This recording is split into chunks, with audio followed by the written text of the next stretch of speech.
President Jacob Zuma het 'n boereontbyt genuttig, maar daar is nie net geëet nie. Op die agenda was ook grondhervorming, landelike veiligheid en voedselsekerheid. Die president het sommer van die geleentheid gebruik gemaak om 'n paar stemme te werf voor stemdag. And I can't, as a politician, miss that opportunity to say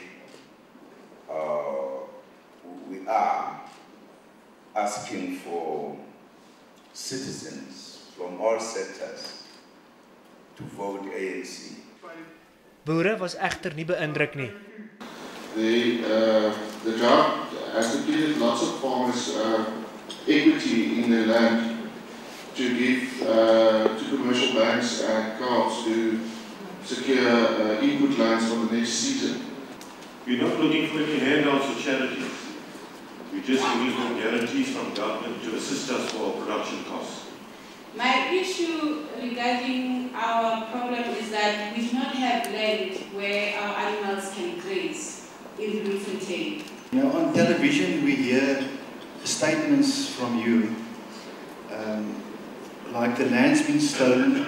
Doesn't that kind of statements entice farm attacks? Zuma het beloof om aandag te gee aan hulle kwellinge. I would be able, for an example, to say to the cabinet and the specific department, farmers in the Free State have raised the issue very sharp. What else do we do to address the matter? Die ANC sê hy sal seker maak die kwessies word nie na die verkiesing onder die mat gevee nie.